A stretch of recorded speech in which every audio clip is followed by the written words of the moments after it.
পুজো 2024 দুর্গাপুজোর ধামাকা দেখে আপনারা বুঝতেই পারছেন। আইটেমটা হচ্ছে স্বর্ণচুরি এবং সব থেকে demanding Swarnachari cream red. White রেডটা কিন্তু এবছর একটুখানি ব্যাকডেট ফ্যাশন হয়ে গেছে, কারণ হোয়াইট রেডটা এত চলেছে গত 2 বছর, যার কারণে হোয়াইট রেডটা এবছর অনেকে নিতে চাইছে না, যার জন্য এবছর ট্রেন্ডিং কিন্তু ক্রিম, একদম স্যান্ডেল কালার, যেটা সেই কালারের সাথে অল ওভার বডিতে কিন্তু এরকম একদম স্বর্ণচুরির, যেটা একদম পেটেন্ট যে স্বর্ণচুরির যে ডিজাইনটা হয় বিষ্ণুপুর স্বর্ণচুরি, ঠিক সেটাই আছে। এটা ফুল বডিতে যাবে এবং কাপড়ের কোয়ালিটি কিন্তু একদম সিল্ক ফিনিশ, পিওরের যে কোয়ালিটি হয় সেই কোয়ালিটির মতো কিন্তু সিল্ক ফিনিশ আছে।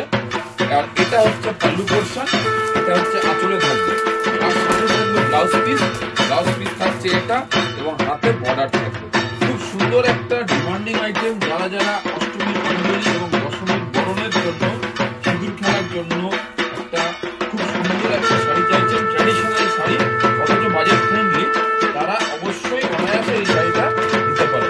আমাদের কাছে হোলসেলে নেওয়ার মতো স্টক অ্যাভেলেবেল আছে। আর এটার আরেকটা জিনিস দেখিয়ে দিই, শাড়িটার আরেকটা বিশেষত্ব যেটা, সেটা হচ্ছে শাড়িটার কুচি পোর্শন।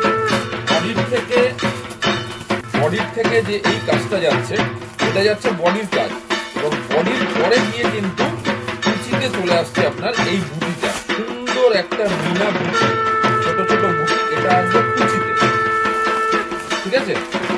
তো পাটি পাল্লু স্টাইলে দেখতে পাচ্ছেন শাড়িটা এতটাই সুন্দর, এবং প্রচুর কোয়ান্টিটি স্টক, কিছু কোয়ান্টিটি আমাদের এখানে আপনাদেরকে দেখালাম। এছাড়াও কিন্তু এই আইটেমটা আমাদের কাছে হিউজ স্টক অ্যাভেলেবেল আছে। আপনারা যারা যারা